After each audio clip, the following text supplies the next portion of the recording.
ഒരു 1/4 കപ്പ് തുവരപ്പരിപ്പ് വേവിച്ചെടുത്ത് കഴിഞ്ഞതിന് ശേഷം ഇതുപോലെ നല്ലപോലെ ഇതൊന്ന് തവി വെച്ചിട്ടൊന്ന് ഉടച്ചു കൊടുക്കണം. ശരിക്ക് നല്ലപോലെ വേവിച്ചെടുക്കുക. പിന്നെ അത് നല്ലപോലെ ഉടച്ച് കഴിഞ്ഞതിന് ശേഷം അതിലേക്ക് ഒരു മീഡിയം സൈസിലുള്ള ചുരക്കയാണ് കഴുകി വൃത്തിയാക്കി ചെറിയ കഷ്ണങ്ങളാക്കി മുറിച്ചത്, അതും കൂടെ ചേർത്ത് കൊടുക്കുന്നുണ്ട്.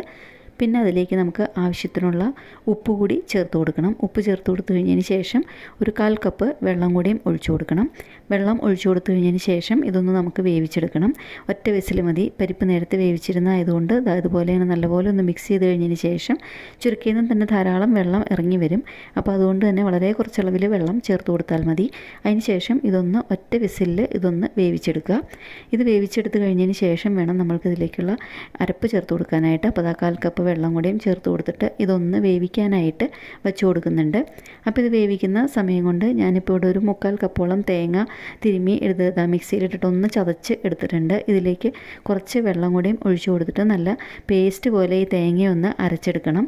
അപ്പോൾ വെള്ളം ഒഴിച്ചു കൊടുത്തിട്ട് ഇതൊന്ന് അരച്ചെടുക്കുന്നുണ്ട്. അപ്പോൾ കുക്കർ തുറന്ന് നോക്കുമ്പം ഇതെല്ലാം ശരിക്കും വെന്ത് വെള്ളം പാകത്തിനായിട്ടുണ്ട്. ആവശ്യത്തിനുള്ള മുളക് പൊടിയും കളറിന് ആവശ്യത്തിനുള്ള മഞ്ഞൾപ്പൊടിയും ചേർത്ത് കൊടുക്കുക. നമ്മൾ ഉപ്പ് നേരത്തെ ചേർത്തതാണ്. ഉപ്പ് കുറവുണ്ടെന്നുണ്ടെങ്കിൽ മാത്രം ചേർത്ത് കൊടുത്താൽ മതി. അതിന് ശേഷം നമുക്കിതിൽ ഇതൊന്നും കൂടെ ഒന്ന് തിളപ്പിച്ചെടുക്കണം. കറി നല്ലപോലെ ശരിക്കും ഒന്ന് മിക്സ് ചെയ്ത് കഴിഞ്ഞതിന് ശേഷം ശരിക്കും വെട്ടി തിളച്ച് വരുന്ന സമയത്ത് നമ്മൾക്കതിലേക്ക് നമ്മൾ തേങ്ങ അരച്ച് വെച്ചിരുന്ന അരപ്പൂടെ അതിലേക്ക് ഒഴിച്ചു കൊടുക്കണം. അതിന് ശേഷം നമ്മൾക്കിത് തവിയിൽ ഒരു 1/4 തവിയോളം നല്ല പച്ച വെളിച്ചെണ്ണ ഒഴിച്ചു കൊടുത്തു കഴിഞ്ഞതിന് ശേഷം ഇതൊന്ന് മിക്സ് ചെയ്തെടുക്കാം.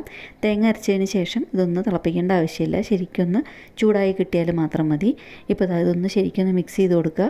അതിന് ശേഷം ഫ്ലെയിം ഓഫ് ചെയ്ത് നല്ലപോലെ ചൂടായി കഴിഞ്ഞിട്ട് ഫ്ലെയിം ഓഫ് ചെയ്ത് കഴിഞ്ഞിട്ട് വേണം നമുക്കിതിലേക്കൊരു ഈ സെയിം തവിക്ക് തന്നെ ഒരു 1/4 തവിയോളം വെളിച്ചെണ്ണ ഒഴിച്ചു കൊടുക്കുന്നുണ്ട്. അപ്പോൾ നല്ല ടേസ്റ്റി ആയിട്ട് ചോറിന് കൂട്ടാൻ പറ്റുന്ന കറി ഇവിടെ റെഡിയായി കിട്ടിയിട്ടുണ്ട്.